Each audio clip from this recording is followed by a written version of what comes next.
योग करने चले आए हो। रावण ने सोचा कि मेरे भेदों को जानने वाला केवल विभीषण है, क्यों मैं पहले विभीषण का ही वध कर दूं। रावण ने विभीषण की तरफ बाढ़ चलाया। प्रभु श्री राम यादव के लड़के हैं आलोक यादव, इनके तरफ से 101 रुपया। श्री राम मंगल राज भर जी इनके तरफ से 21 रुपया। मनाली ध्यान में आई है, रस्ती तमाम जल जाती है पर एक की जाती है। और मरने को खड़ा हुआ पर, मरने को खड़ा हुआ पर अपनी ही भागे जाता है और बड़ा काल के मुख में है। को ले जाओ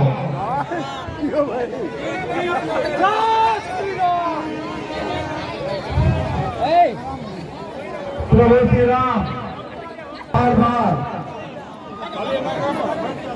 बांस चलाते थे। जैसे ही रावण की का एक मस्तक कटता तुरंत दूसरा मस्तक आ जाता। रावण का अमृत चुका और 10 बार से उसके 10 सिर और 20 बार से उसके पीछे हो गए। रावण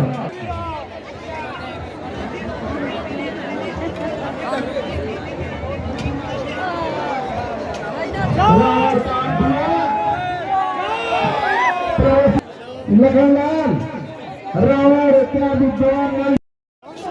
लखनलाल जी प्रभु श्री राम के पास आते हैं और कह रहे हैं कि भैया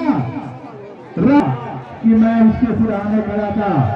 प्रभु श्री राम ने कहा सिर पर चढ़ करके नहीं भैया, मैं महाराज दशानन के पास गया था, मेरे कहने पर उन्होंने कुछ आवाज कुछ विद्या कुछ नहीं दिया था। महाराज अनुज लक्ष्मण आप कहां से महाराज नरेश को पुकार रहे थे? मैं महाराज के सिर की तरफ जाकर खड़ा था भैया। अनुज लक्ष्मण अगर किसी से कुछ लेना होता है तो उनके सिर पे नहीं उनके चरणों में गिर कर लिया जाता है और वो रावण जैसा विद्वान व्यक्ति के अवसर पर खड़ा होकर कुछ शिक्षा चाहेंगे तो वो कभी नहीं देंगे। आप उनके चरणों में गिर करके पूछिएगा, वो अवश्य आपको दिखलाएंगे। लखनलाल जी इतना रावण के पास पहुंचा, खड़े होकर के और रावण से कुछ बुलाते हैं, रावण से कुछ राजनीति की बातें जानना चाहते हैं। महाराज जसकंधर आप मुझे कुछ विद्या के बारे में बताइए। महाराज रावण ने कहा लखनलाल अब तो मेरा अंत समय है, मैं क्या हमारा तो अब आखिरी समय है, मैं तुम्हें क्या शिक्षा दे सकता हूं, पर काल करे सो आज करे, आज करे सो अब, पल में प्रलय होगी गौरी करेगा कब। लक्ष्मण हमने भी सोचा था कि स्वर्ग में सीढ़ी बना दूंगा, लेकिन मैं आजकल करता रहा और स्वर्ग तक सीढ़ी नहीं बना सका। लक्ष्मण नहीं करना चाहिए, जो तक आज करना है उसे तत्काल करें। कहा प्रभु इस महासंग्राम में विजय किसकी हुई प्रभु?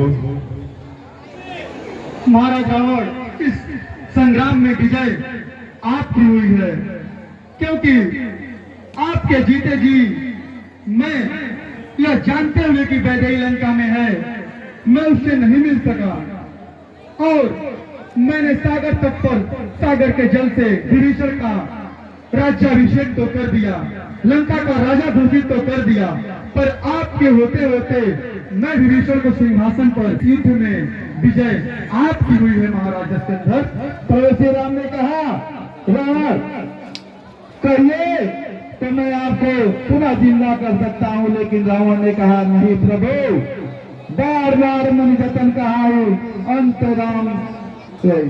रावण ने कहा कि लाखों वर्षों तक मुनि तपस्या करते हैं लेकिन अंत में मुझ से राम नहीं निकलता है।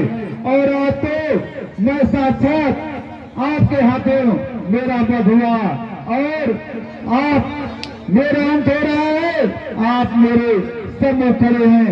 इससे अच्छा सौभाग्य कहाँ से प्राप्त हो सकता है प्रभु, मुझे अपना ध्यान दीजिए।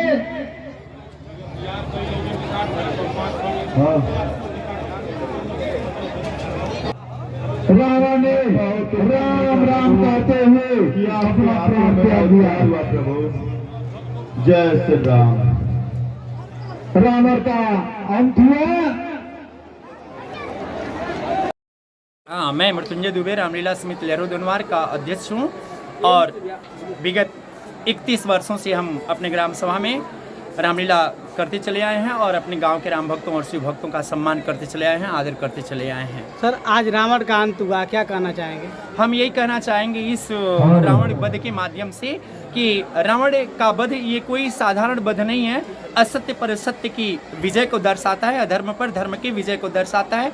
हमें जीवन में महाराज रावण से ये सबक लेनी चाहिए कि महान योद्धा और एक प्रकांड पंडित होते हुए भी, जिसको ये पहले विदित था कि नारायण का अवतार हो चुका है, तो अपने अत्याचार के माध्यम से उसका अंत हो सकता था। इसलिए उसने भगवान राम के विरुद्ध षड्यंत्र किया जो भी संभव था और उसने ये सोचा कि मेरा अंत नारायण के हाथों होना है। तो उसने कौतूहलवश अपना वध प्रभु श्री राम से करवाया। हालांकि एक ज्ञानवान पंडित होते हुए भी उसने अपनी मर्यादा का पालन किया। रानी सीता को उसने आजीवन कभी हाथ नहीं लगाया। यह मैसेज हमें मिलता है, यह संदेश हमें मिलता है कि ज्ञानवान और महान योद्धा होते हुए भी रानी माँ जानकी उनके वश में थी, फिर भी उन्होंने सीता माता को हाथ तक नहीं लगाया था। इससे हम महाराज रावण से हमें ये सबक मिलता है कि किसी पर नारी को हमें हाथ नहीं लगाना चाहिए, उसके संयम पर हमें ध्यान देना चाहिए, उसकी पवित्रता पर। सर, लोग कहते हैं कि कैकेयी ने राम को वनवास मांगा और कैकेयी राम को बहुत प्यार करती, दुलार करती थी। क्या वजह रही कि रामलीला में दिखाया जाता भी है कि कैकेयी ने वनवास मांगा राम को 14 वर्षों का और अपने पुत्र को भरत को राजगद्दी मांगी? इसके बारे में बहुत सारी किंवदंतियां हैं।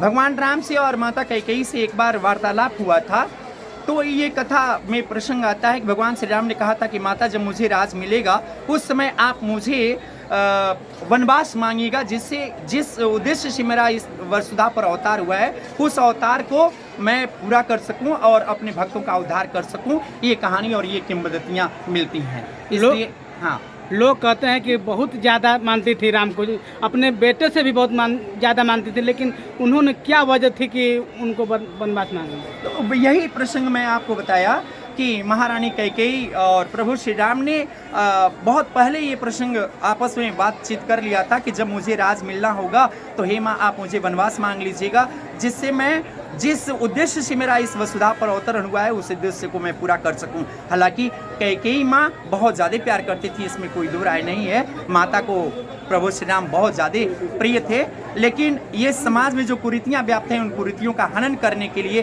कि अपना ही पुत्र प्यारा होता है और राम उनको प्रिय नहीं थे, इस किंवदंती का हनन करने के लिए ऐसा दृश्य दर्शाया जाता है रामलीला में। आज क्या कहना चाहेंगे अपने ग्राम सभा लहरों दोनवार के सभी ग्रामवासियों को? क्या पूरे ग्राम सभा के सारे ग्रामवासियों को हम धन्यवाद देना चाहेंगे। जिस उत्सुकता के साथ लोगों ने हमारा साथ दिया है, हम उनके सहयोग के आकांक्षी हैं और उनका हम आभार व्यक्त करते हैं। और मैं हमेशा से ये मंच पर कहता चला आया हूँ कि प्रभु श्री राम की लीला मात्र एक लीला ही नहीं है। हमें अपने जीवन में एक समाज के प्रति हमारा क्या कर्तव्य होना चाहिए, एक परिवार के प्रति हमारा क्या कर्तव्य होना चाहिए, एक पुत्र के रूप में हमारा क्या कर्तव्य होना चाहिए और एक राजा के रूप में हमारा क्या कर्तव्य होना चाहिए, इन तमाम पहलुओं का एक आदर्श स्थापित किया करते हैं प्रभु श्री राम। इसलिए ये कथा कोई मामूली कथा नहीं है। प्रभु श्री राम का आदर्श सभी लोगों को अपने जीवन में उतारना चाहिए। हम यही अपने समाज को और अपने लोगों को सबक देना चाहेंगे इस रामलीला के माध्यम से। आज रावण का वध हुआ, तो आज तो मंगलवार है, ये प्रश्न है आपका। आज मंगलवार है, महाराज दशानन का वध तो हो गया, लेकिन जो दशानन महाराज का जो पुतला दहन किया जाता है वो आज हम लोग रात्रि 12 बजे के बाद करेंगे, क्योंकि ऐसा माना जाता है कि रात्रि 12 बजे के बाद दिनमान बदल जाता है। तो हम सभी रामलीला के जितने भी कार्यकर्ता और पदाधिकारी गण हैं यही मंच पर आज जागरण करेंगे और रात्रि को 12 बजे के बाद महाराज दशानन के पुतले का हम लोग दहन करेंगे।